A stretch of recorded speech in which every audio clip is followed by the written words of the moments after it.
Mm, hello. Hi, How you doing? pretty well. Huh? Did you get How's any runs? been? I left your stream. Uh, over 400 resets. I entered the Nether 5 times, I think. That's pretty sad. Yeah, so unlucky, man.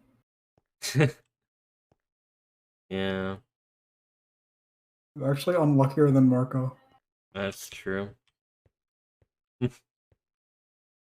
Alright, so yeah, what do you want to talk about? I think you said you want to talk about like the revival of 1.7. Yeah, uh, there was a few things. I don't remember them all now. Yeah, I have your thing pulled up. Um You had the Rival 1.7, Sword Tower, staying motivated towards speedrunning, mindset towards speedrunning, Mm-hmm.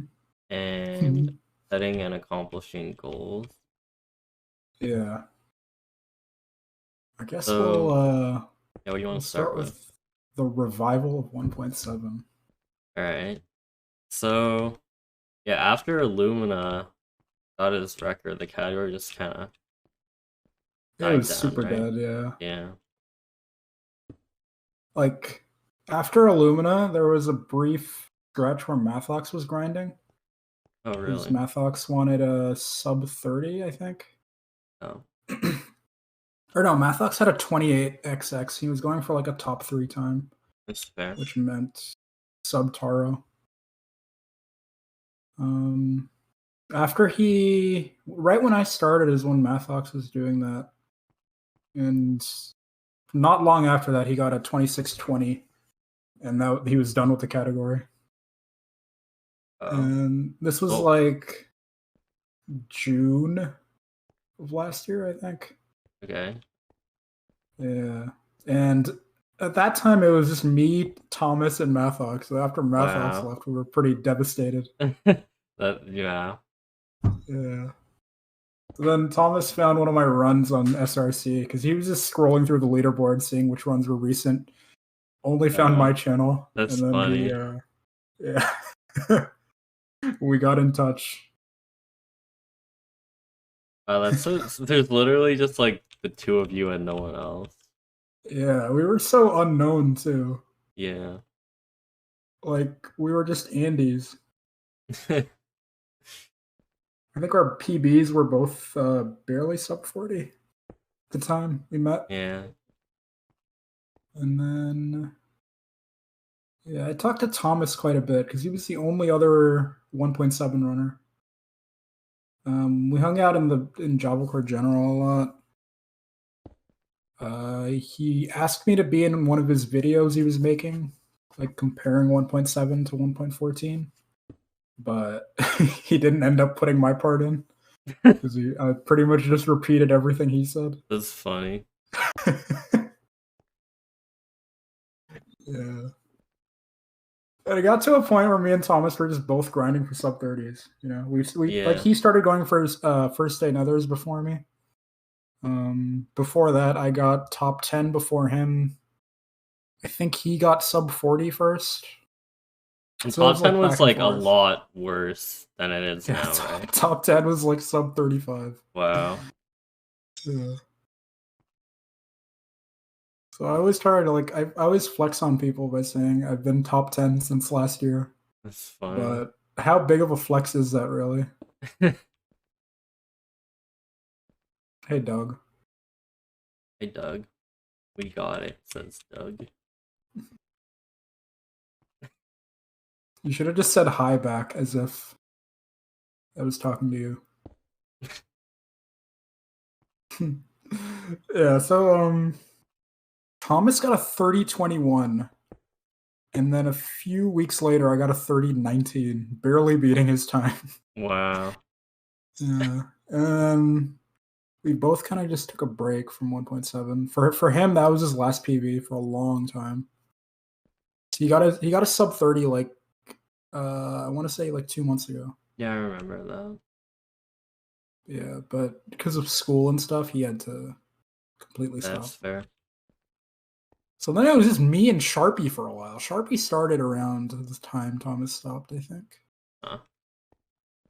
Harvey still And doesn't have sub 30. Sad. I hope to God he's not watching. He's gonna hear that. Oh man. Yeah, and then after I took a break and came back, I decided, I should stop messing around. I should actually get a sub 30. Hmm. And not long after that is when Marco started. And Marco was really interesting because I came into his chat not knowing who he was. And we talked a little bit. Sharpie said, "This is the fifth place person in 1.7." And then he's like, "Pix, this is the Bedrock world record holder." I just had absolutely no idea. Yeah, I think a lot of people don't know about like Marco playing Bedrock. Mm-hmm. He decided out of the blue to do 1.7. It was really crazy. And like me and Sharpie taught him some stuff, but most of it was just him learning the category through his own, I don't know, his own runs.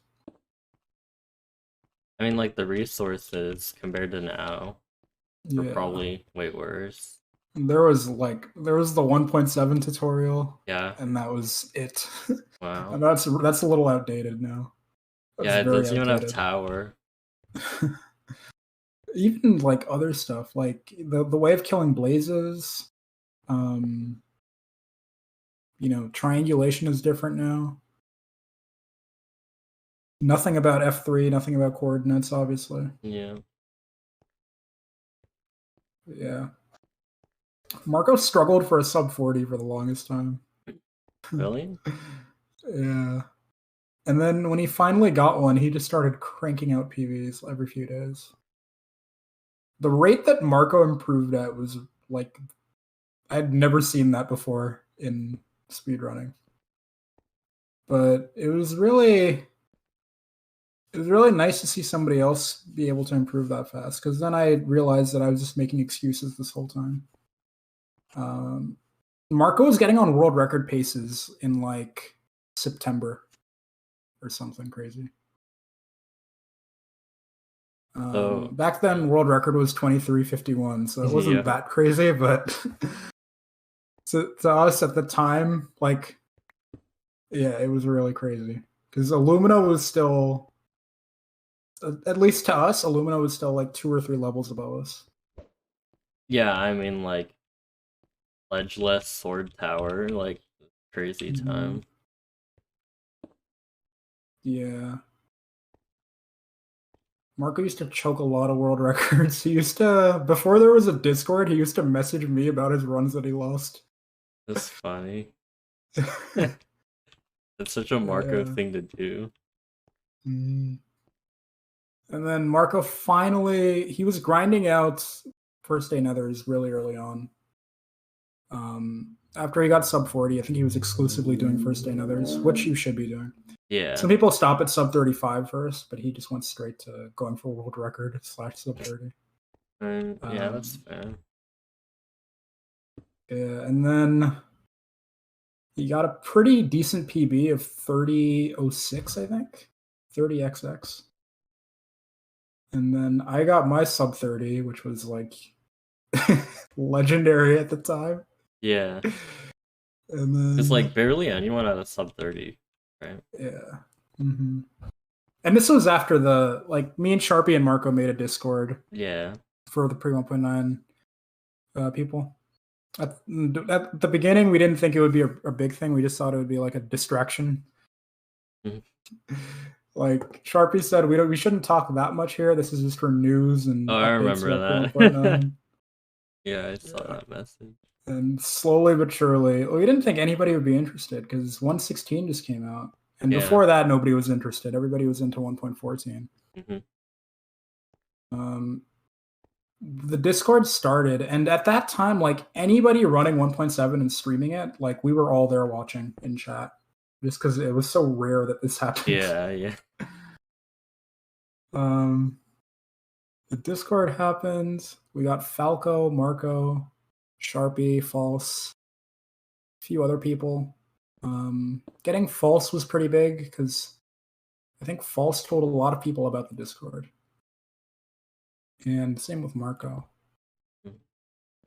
And yeah, slowly but surely, people just started joining. We got Anthony, who Anthony's PV was sub 40 at the time, and he didn't really have time to grind more, but he was going to.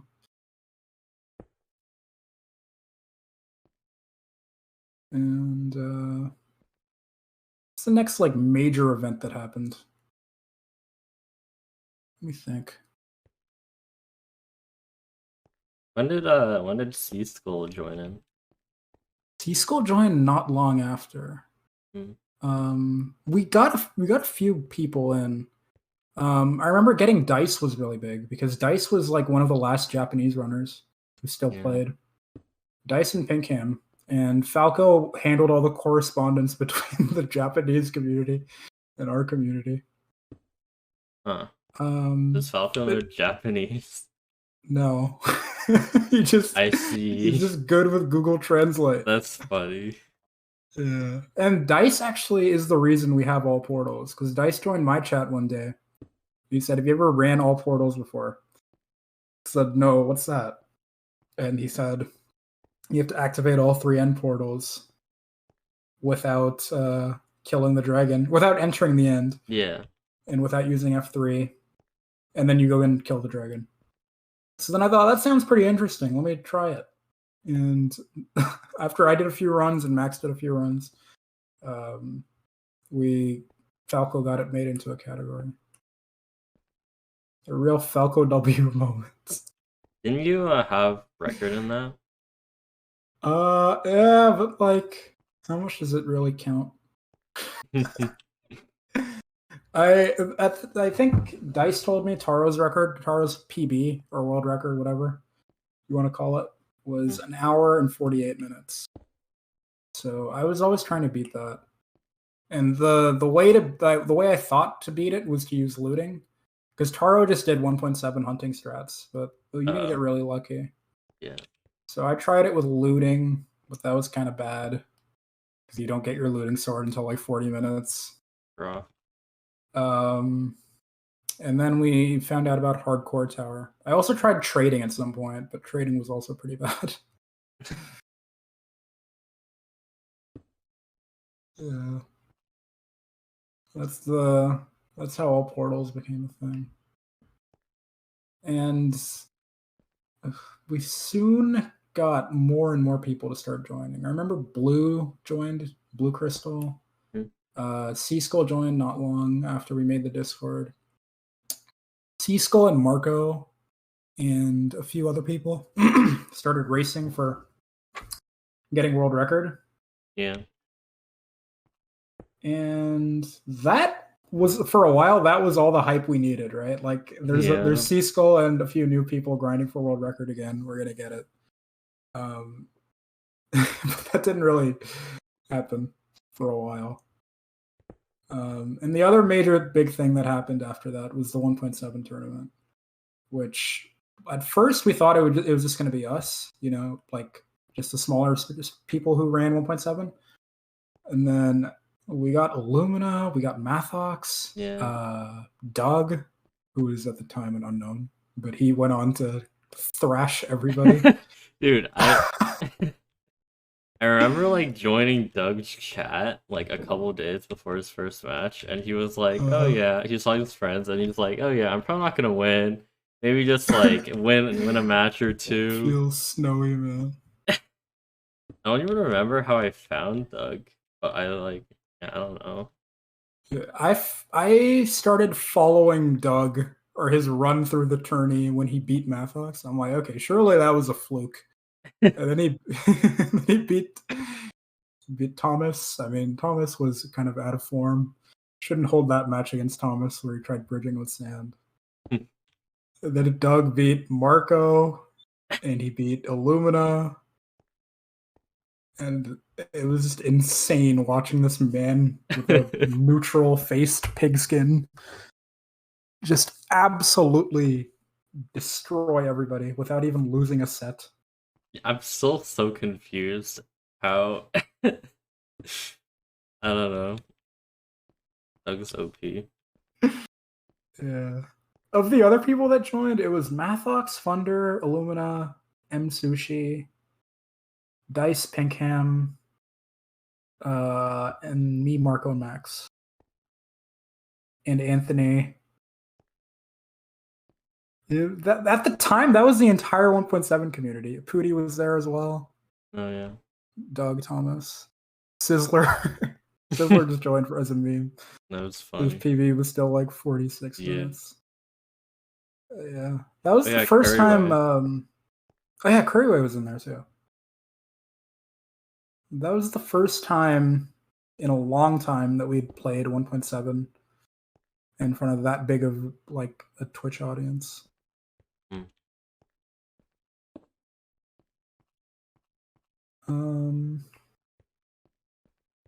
After the 1.7 tournament, we just started seeing new players rolling in. And also old players like Funder started getting back into it. Oh yeah, I remember that. And people just started cranking out sub 30s. And Discord started getting really big now. And like that's when we started to realize, like, if we stopped everything we were doing, if me, Marco, and the first people who started it just stopped everything, stopped running 1.7, there'd still be a community without us. And that was really cool because it felt like we were doing all the work at that time. When did 1.8 start becoming a thing? I think the first person to ever think about 1.8 was Sharpie. Because we ran 1.7.2, right? And we had 8 render distance. We already knew that in 1.8 you could see 16, even though we play on 12. But Sharpie told me one day in chat, he's like, in somebody's Twitch chat, he said, 1.8 lets you see further, you get sheep, mutton, and there's a new tower in 1.8 that we think is faster, which T-Wags had discovered. Using the Enderman AI, like that, the whole every 1.8 fall tower is based around the same idea of using a door and a trapdoor to make Endermen think they're walking on solid ground and abusing their pathfinding. So like 1.8 was looking really promising because of those reasons. What else was there? There was the Pepega blazes, meaning like if you hit a blaze of Diagros. And they shoot we started each other. to think this is probably enough to consider just moving everyone to 1.8. I think our Discord was still called the 1.7 Discord. Wow. Or no, actually very early on it was called pre 1.9. Because Sharpie wanted it to be the pre 1.9 Discord. Nice, Alex. And you do get memed on a lot if you die to a 1.8 blaze. Yep.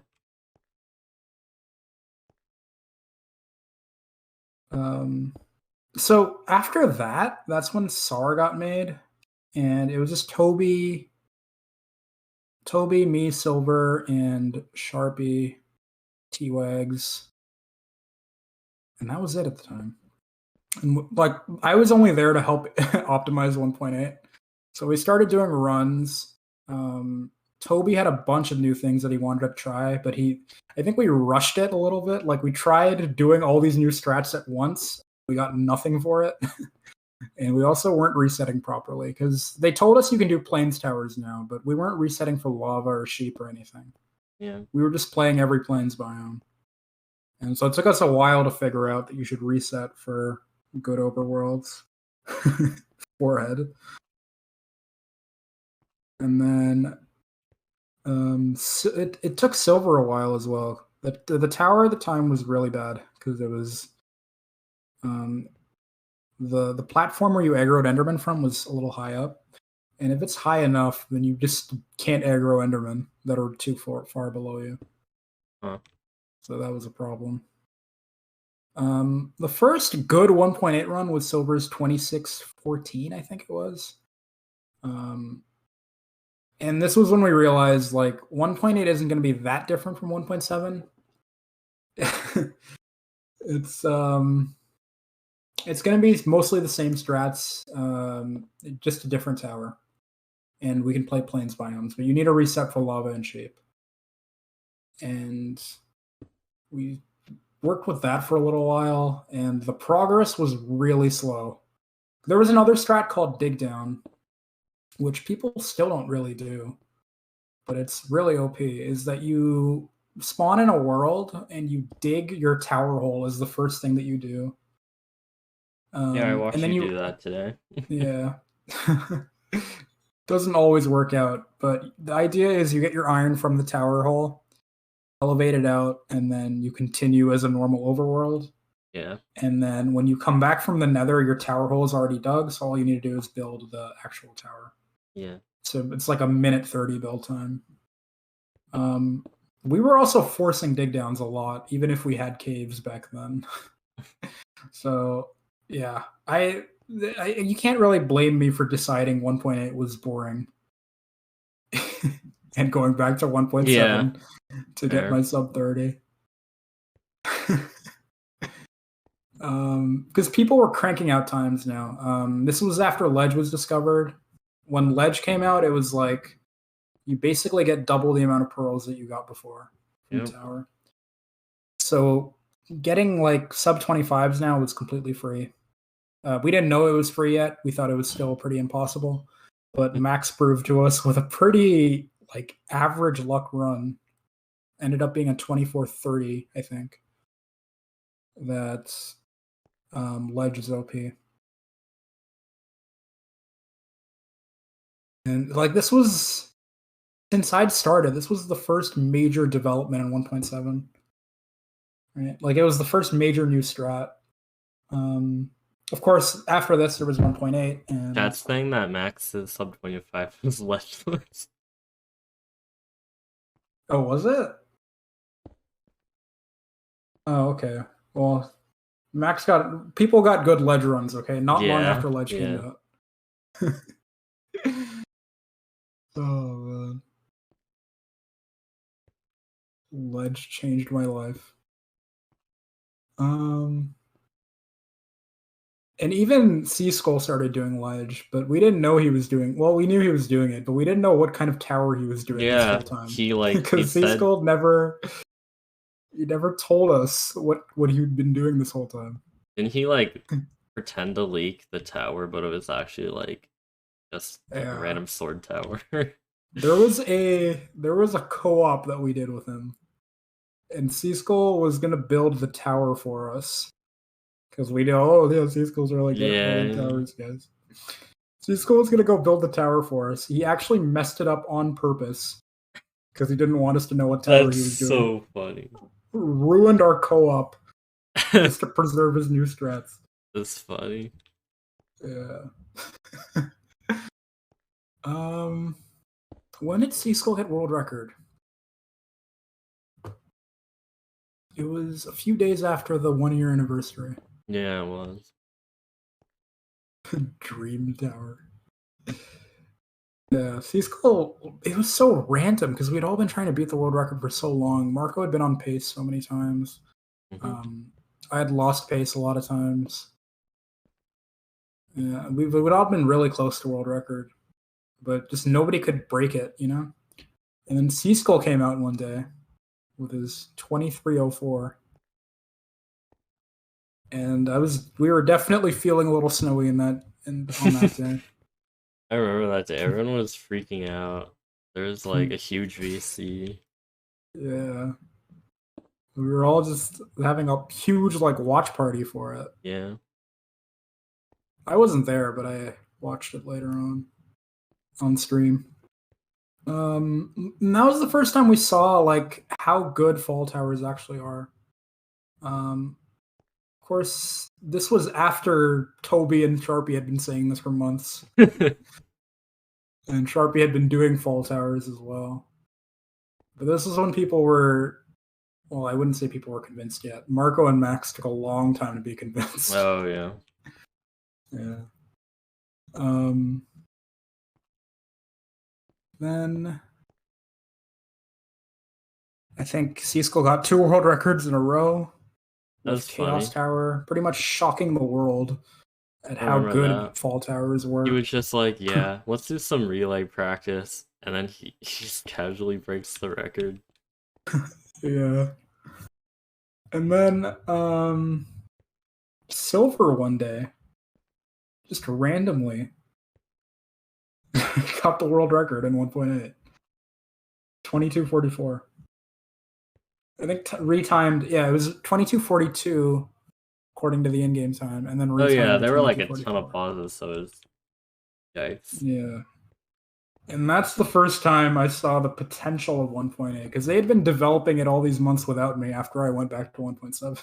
It was crazy because they had Zen Tower now. Zen Tower solved all the issues of the old tower. It was much lower down, so you could aggro Enderman. It used ledge. It had this crazy new item elevator that it was still pretty slow compared to what we have now. But at the time, it was crazy that you could get your pearls without having to, pillar out or do anything crazy with TNT or whatever.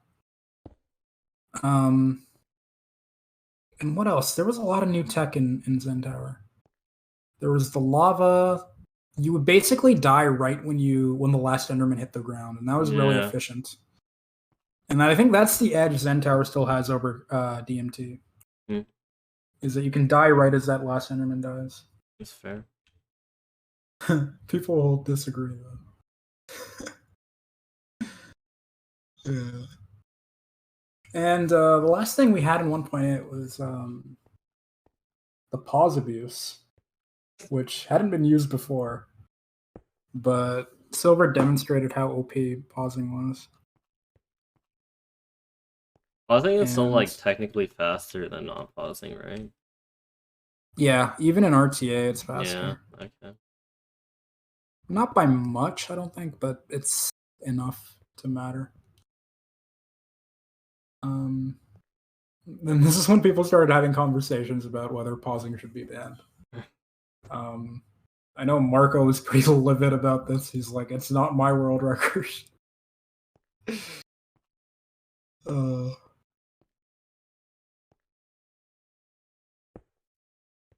now Marco's record is just him pausing for a minute to get water. Yeah.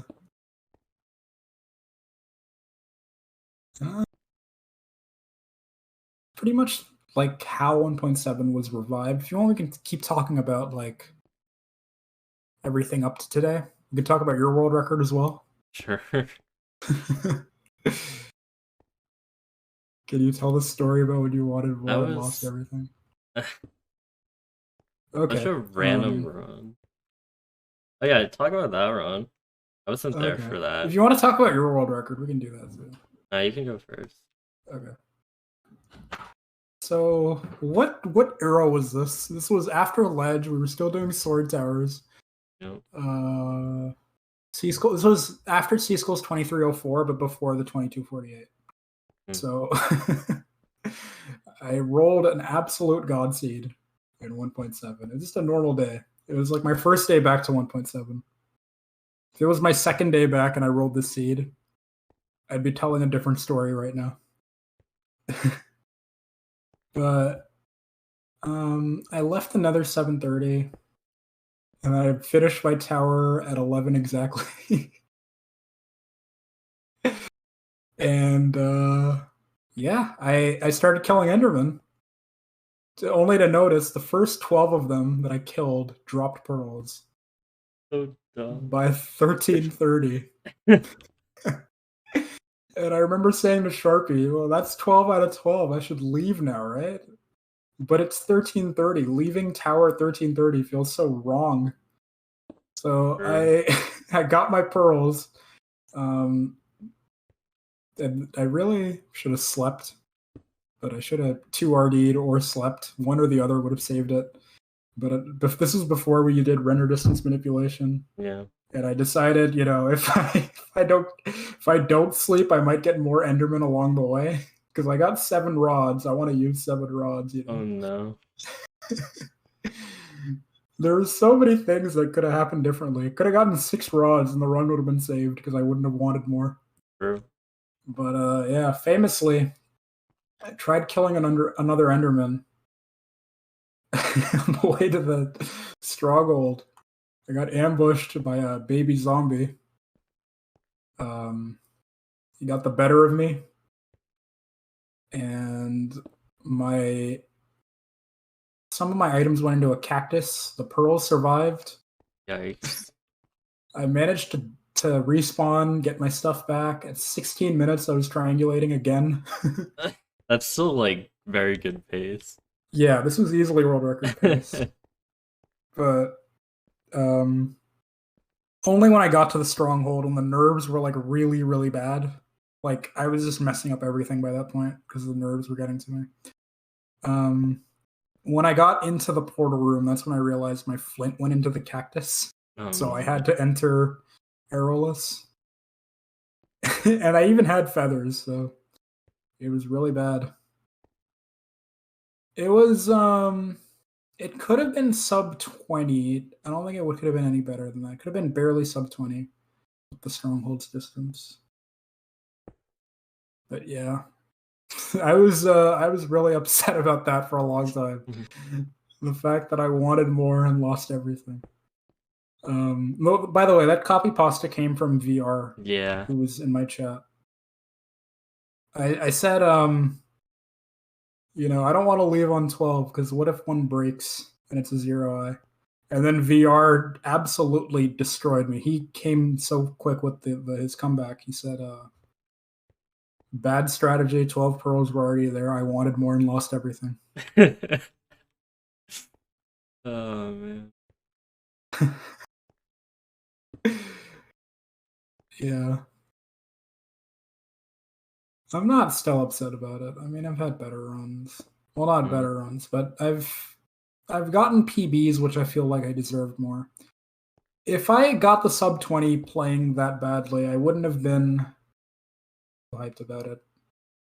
Just because I feel like other people deserved it more back then. That's fair. I remember I had like a kind of similar run. I came back to 1.14 after like a break of 3 weeks. Mm-hmm. And then I choked sub 20 to 1 cycle, but it didn't feel like that deserved. Yeah. God damn. Do you want to talk about your world record in 1.7, or do you want to talk about the other thing, which was how you managed to stay motivated? Because I feel like that's something a lot of people struggle with. You can talk about motivation. Yeah. Okay. Well, where do you think you're at right now in terms of? Well, you've already destroyed every category. But I mean, before you did, like the world record grind for 1.14, also the grind for 1.7, how do you think you managed to stay at that for so long? I don't know, 1.14 has always been like my favorite category because I got a speedrun from it. And I started in July. And back then, like, that was when 1.16 came out, right? So literally no one cared about 1.14. It was kind of awful. And they were like, it was like me and Corb and like a few other people, but it was basically just me and Corb who were capable of it. So we were just, both of us were racing to try to do it. And then he beat Dream with a 21-26. So yeah, after that, yeah. And Eric got sub 3 SSG on that same day. Holy. Yeah, that's a crazy day. So I think I continued for a bit after that, but I don't know. My goal was just like to be the first to get that record. It didn't happen. I took a break. Later, I came back. I ran some more. I beat Corb's run with a 20-minute time, and in Um, classic, but it wasn't record because Curryway had world record. yeah, how many records did you get in 1.14? It was Only there the was the one. pirate one. Yeah, that one got retimed. that Uh, that was weird. So Pirate came out, right, and it was because more people came back to 1.14 because they knew that sub 20 was like pretty free mhm. with Pirate. It was like me, Dima, Corb, Toast, Sock, a couple other people, Yeah. and I was T-Wags was in my chat that day. I was talking to him. I'm like, the day before, I ran like a ton of Pirate and I didn't get anything. So I think I'm just gonna give up and play Classic. And T-Rex was like, okay, man. And then Oh for a man. meme, I got a monument run and I played it out and it was a sub 25 and T-Rex was just like, what the heck, man? And I'm like, okay, maybe I can work with this. It's So always like, why are the best people always so stubborn? Like the best players are always so yeah, stubborn. I think I don't know. But yeah, I was like one of the last people to try it. And then I was like about to end the stream, and I'm like, if I get a monument, I'll play out the run for fun. Mhm. And I spawn, and there's like a shipwreck right there in a monument. I'm like, okay. And I'm like, okay, let's okay, we got some emeralds, the center of the nether. Okay, there's a fortress right Yeah. there. And the nether spawn is like, oh, thanks Mike for the raid. The nether spawn was like pretty bad on first glance, right? I like Mhm. entered and I didn't see a fort, and like the terrain was like kind of eh. And Yeah. Bennett said that later on. He like left right there, and then he was mad because he came back and found out. Oh That was pretty man. funny. So, but then a fort turned out being right there. Got my rods, and I left, and I'm like, okay, this is like okay pace, but it's not like world record or anything. I Yeah. started trading, and Dima comes to my chat, and he's like, "Yo, this is sub 20 pace." And I'm like, really? Dude, because after grinding so much 1.14 Classic, I'd gotten like similar better paces, so I was kind of doubting. And then, yeah, I don't know, it was wow, the strong one was like pretty close. I got Yeah. a sub 17 and enter, which is still like good to this day. Not for record, but it's still like a good time. Yeah. And that was like unheard of. So I freaked out. And then Yeah. the dragon took forever to perch, and I kind of scuffed it. But and it wasn't sub 20, so everyone was pretty disappointed. It was kind of funny though. The dragon took so long to perch that like a bunch of top runners came into the chat. Yeah, Oh and man. then I got Next it. time, if that ever happens to me again, I got to turn off my chat because I get Bro, nervous if I. that's fair. I think that's part of what happened on the sub 20 face run is that I got too. I was memeing too much with chat. But yeah, I got it. I was like not that happy with the run because I still want to get sub 20, and it was my second ever monument run completed because I was like still doubting. But after that run, I'm like, oh okay. Yeah. And then Dima got his world record, and then after he got that, I found out that my run was retimed, so it was even record. Hmm. So that was kind of demotivating, but it's just like, Sage. when you've been playing a category for that long, just like I felt like Yeah. I had to prove to myself that I could do it. Yeah. Especially when other people start getting good times and more showing you that it's possible. Yeah, Yeah. yeah, definitely. Cause like, yeah, other people were PBing or got world records soon Mm. after. Then Johans got 2 sub 20s. And everyone in my chat every day, someone was like, "You're never gonna be Johans, dude." That's kind of they were memeing on me because like Johans when he played Classic, he never got like a top time or anything, and then he plays Pirate and gets like 2 sub 20s, Oh my god. and I was getting like sub 17 and enters like every other week. So like yeah. I And feel then like that's yeah. where I'm at right now. Is that after seeing Max's almost sub 19 run, basically just showed me that it was possible to. I don't know if I want a sub 19, but I do want to get a good time, or even like I don't know if I want world record because it's pretty hard now Yeah. to beat the world record. Thanks, Marco. But I mean, yeah, I feel like there's still more to prove. And I think It's like that's where my motivation comes from. it's like proving to others, but for me it's more like just proving to yourself that you're capable. Yeah. Wow. Okay. Well, I finished finding our Y level, so Went by quicker than I thought. yeah, it always does.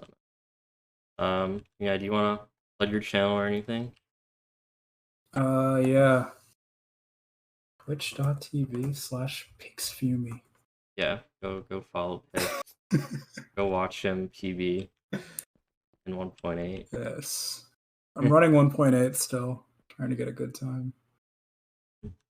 Almost out of top 10. Need to get top 10 back at the very least. Yeah, it's been fun.